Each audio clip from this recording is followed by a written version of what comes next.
Hello and welcome to today's discussion on optimizing athletic performance through sports psychology. To consistently achieve excellence in athletics, training needs to be well-rounded, encompassing physical conditioning, recovery, nutrition, and the often overlooked aspect, mental preparation. The reality is that an athlete's biological potential or genetic ceiling represents a stable level of performance capability, but their ability to consistently operate at that level can vary widely. This is where sports psychology plays a crucial role, helping athletes achieve and sustain high performance through mental strategies that effectively manage their physical and psychological resources. So, sports psychology is a dynamic field focused on understanding how thoughts and behaviors influence physical performance. Its three main goals are measuring psychological factors, investigating the relationships between these factors and performance, and applying this knowledge to improve athletic outcomes. Athletes who integrate psychological skills into their training are better equipped to channel their physical abilities consistently. These mental skills aren't just add-ons, they are critical, like the technical and tactical skills refined in the gym or on the field. A primary goal for any athlete is to reach what is often called the ideal performance state. Researchers Williams and Crane have studied this extensively, describing it as a state free from fear, where thoughts about failure or performance judgments simply vanish. It's a mental zone where athletes focus solely on the task, achieving a feeling of effortless control and often experiencing a distortion of time as everything else fades away. Kobe Bryant, for instance, famously described entering this zone, a state of supreme confidence where everything slows down, allowing him to focus exclusively on the game. Achieving this state depends on a combination of sound physical conditioning, skills mastery, and mental preparation. When an athlete is mentally prepared, they're less likely to experience performance anxiety and more likely to enter a state of flow where all aspects of their game align seamlessly.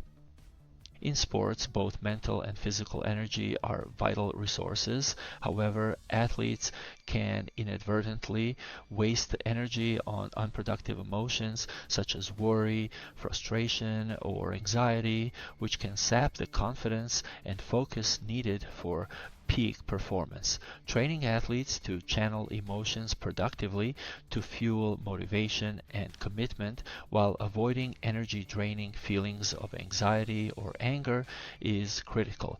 Emotions, when controlled, can serve as a powerful source of energy and focus, but they need to be managed carefully to avoid detracting from performance. In the context of sports, arousal, anxiety, and stress are often interconnected, but they each have distinct roles.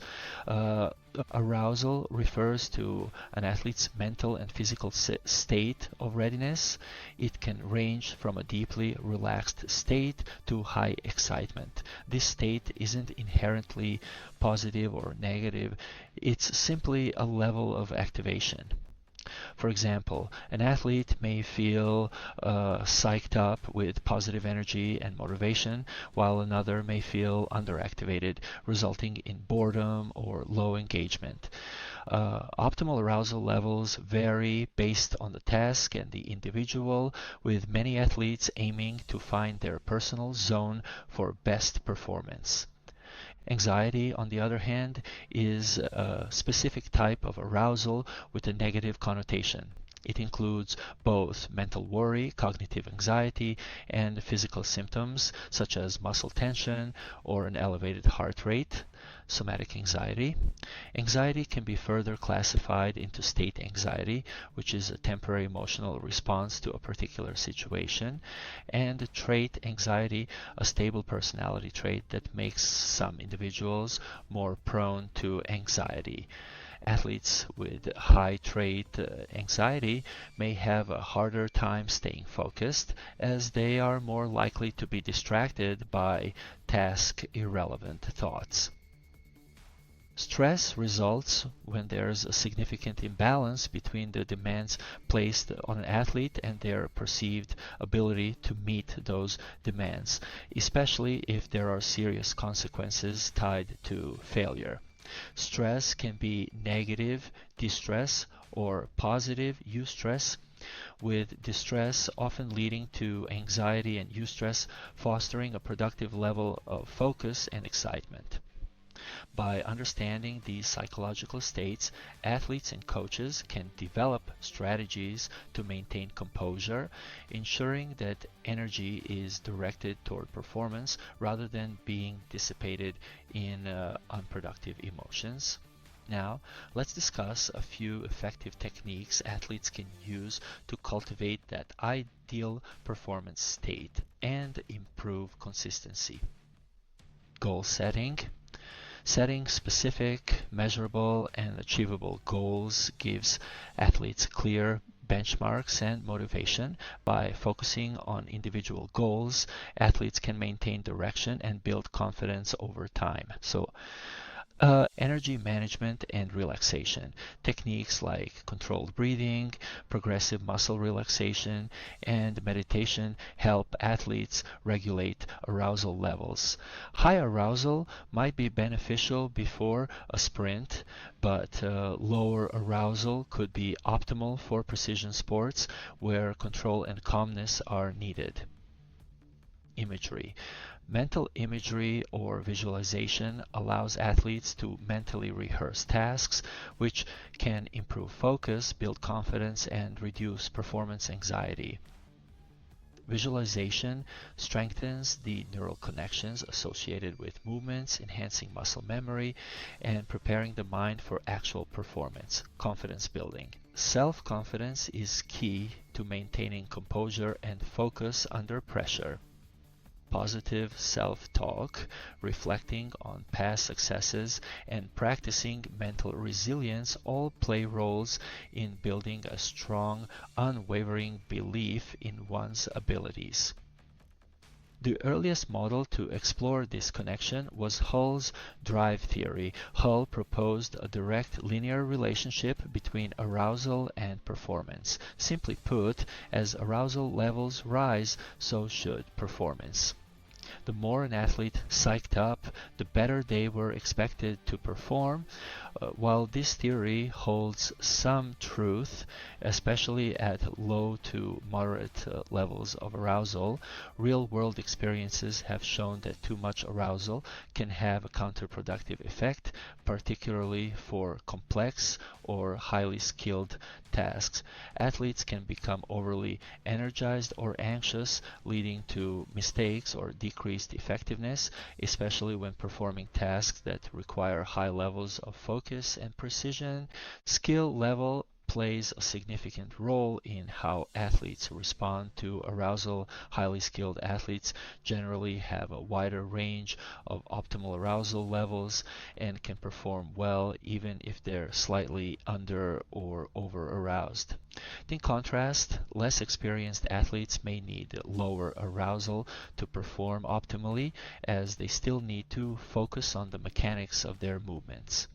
Coaches can help manage this by keeping instructions simple and specific, especially during high-stakes situations, to avoid overwhelming less experienced athletes. Task complexity also impacts the optimal level of arousal. Simple automatic tasks like running or sprinting are less affected by high arousal as they don't demand intense cognitive focus. However, more complex tasks such as playing goalie in soccer or being a catcher in baseball require low to moderate arousal to allow for focused strategic thinking. Building on Hull's model, Yerkes and Dodson introduced the inverted U theory, which suggests that arousal enhances performance up to an optimal point, but beyond this, performance declines. This theory aligns with the experiences of many athletes and coaches who have observed that being either too flat or too psyched can detract from performance. The inverted U model has helped athletes understand that their ideal arousal level might vary depending on their sport and even their position within it. However, it's also recognized that factors such as an athlete's skill, task complexity, and individual preferences mean that this curve isn't one size fits all. A more personalized approach is Hanin's individual zones of optimal functioning, or IZOF. Hanin proposed that each athlete has a unique range of arousal within which they perform best. For one athlete, the ideal zone may be near the middle of the arousal spectrum, while another athlete might excel under higher arousal. Hanin also introduced the idea that both positive and negative emotions can enhance or impair performance depending on how the athlete perceived those emotions. By analyzing their past experiences, athletes can identify and replicate their ideal arousal levels and emotional states for future competitions. Fazey and Hardy's catastrophe theory further refines this by suggesting that performance doesn't always decline gradually when arousal is too high. Instead, in some cases, excessive arousal leads to a sudden and dramatic drop in performance, a phenomenon that many athletes and coaches have witnessed firsthand. Catastrophe theory highlights the combined influence of cognitive and somatic anxiety. When an athlete's body and mind become overly stressed, the resulting performance collapse can be hard to recover from without stepping back and resetting mentally.